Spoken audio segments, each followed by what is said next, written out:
नमस्कार, मैं अंजलि मिश्रा। स्वागत है आप सभी का द न्यूज पे। आपको बता दें कि 2024 के लोकसभा चुनाव से ठीक पहले कांग्रेस के संगठन में बड़ा फेरबदल किया गया है और अभी तक उत्तर प्रदेश में प्रभारी पद संभाल रही प्रियंका गांधी को अविनाश पांडे से रिप्लेस कर दिया गया है और अब अविनाश पांडे यूपी प्रभारी होंगे, तो वहीं सचिन पायलट को छत्तीसगढ़ में बड़ी जिम्मेदारी सौंपी गई है।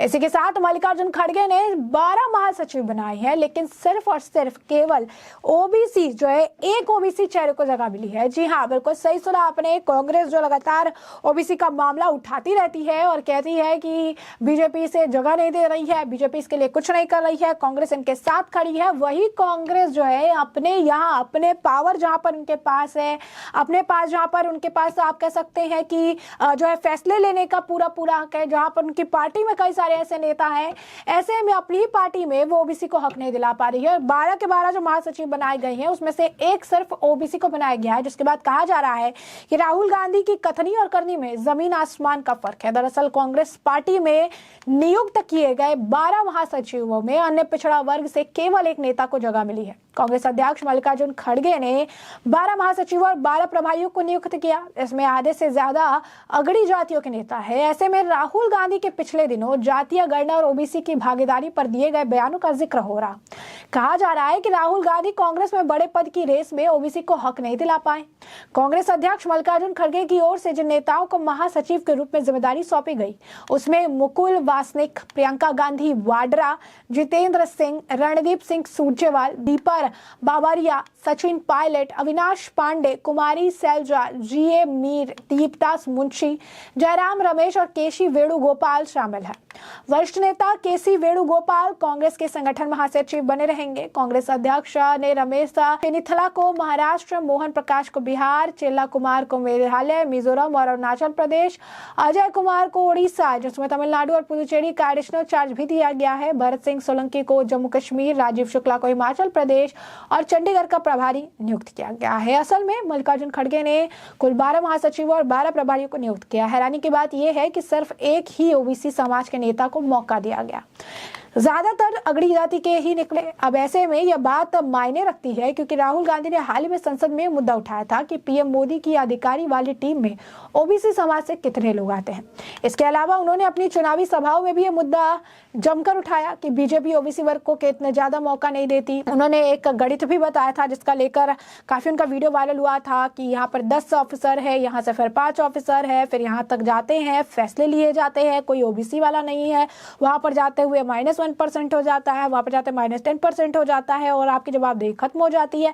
तो ये बात राहुल गांधी द्वारा ही ओबीसी का मुद्दा बार बार उठाया गया था। हाल ही में संपन्न हुए चुनाव में तो जातीय जनगणना का मुद्दा भी जो है उनकी तरफ से ही सबसे ज्यादा उछाला गया। अब राहुल गांधी के इन बयानों का कोई असर पड़ पाता उससे पहले ही कांग्रेस की नई टीम सामने आ गई और इस टीम को बनाने के पीछे मल्लिकार्जुन खड़गे की सोच है, जो वर्तमान में राहुल गांधी की विचारधारा से अलग दिखाई पड़ रही है। ऐसा इसीलिए क्योंकि अगर राहुल गांधी की रणनीति के हिसाब से चला जाता तो इन नियुक्तियों में ओबीसी समाज को ज्यादा जगह दी जाती। जानकार मानते हैं कि उस सूरत में राहुल गांधी डंके की चोट पर लोकसभा चुनाव में ओबीसी कार्ड खेल सकते थे, लेकिन जिस तरह से कांग्रेस में इस वर्ग को ज्यादा प्रतिनिधित्व नहीं मिला, राहुल की आगे की राह मुश्किल बन सकती है।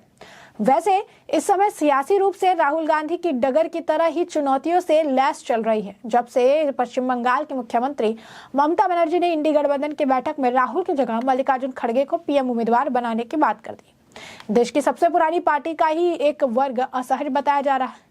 यह बात किसी से नहीं छिपी है कि राहुल को पीएम दावेदार बनाने के लिए कांग्रेस ने काफी पापड़ बेले हैं। भारत जोड़ो यात्रा के जरिए उनकी छवि को भी पूरी तरह बदलने का प्रयास दिख चुका है, लेकिन ममता के एक दाव ने उन प्रयासों को कमजोर करने का काम कर दिया। इसके ऊपर अब जो नियुक्तियां की गई वहां भी राहुल गांधी की छाप कम और अध्यक्ष मल्लिकार्जुन खड़गे की रणनीति ज्यादा दिखाई दे रही। कांग्रेस की नई लिस्ट की बात करें तो पार्टी ने सचिन पायलट को छत्तीसगढ़ का प्रभारी बना दिया। उत्तर प्रदेश में प्रियंका गांधी की जगह अविनाश पांडे को जिम्मेदारी सौंप दी और कहीं ना कहीं प्रियंका गांधी के साथ जो अगर आप कहेंगे पावर शिफ्ट किया गया है, इसे लेकर भी चर्चा बहुत जोरों पर है। बीजेपी का तो ये मानना है कि प्रियंका गांधी को जल्दी से जल्दी जो हटाया गया है और उन्हें कहीं और का पदभार दिया गया है इसी वजह से, क्योंकि कांग्रेस किसी भी हार की जिम्मेदारी अपने सिर नहीं लेना चाहती। अभी हाल ही फिलहाल में हुए CWC की बैठक में भी राहुल गांधी ने छत्तीसगढ़, मध्य प्रदेश, प्रदेश और राजस्थान में हार का टिकरा वहां के क्षेत्रों या जो भी पार्टियां हैं उनके ऊपर फोड़ दी।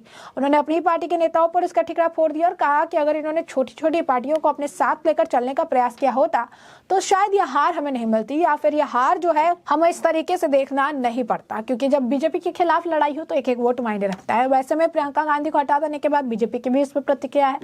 तो हम आपको बता दें कि जो ये 12 वाले जो लिस्ट अभी सामने आया उसके मुताबिक रणदीप सुरजेवाला को कर्नाटक की जिम्मेदारी सौंपी गई, मुकुल वासनिक को गुजरात भेजने का फैसला हुआ, जितेंद्र सिंह को असम और मध्य प्रदेश की बागडोर संभालने के लिए कहा गया, कुमारी सैलजा को भी अहम जिम्मेदारी देते हुए उत्तराखंड भेज दिया गया है।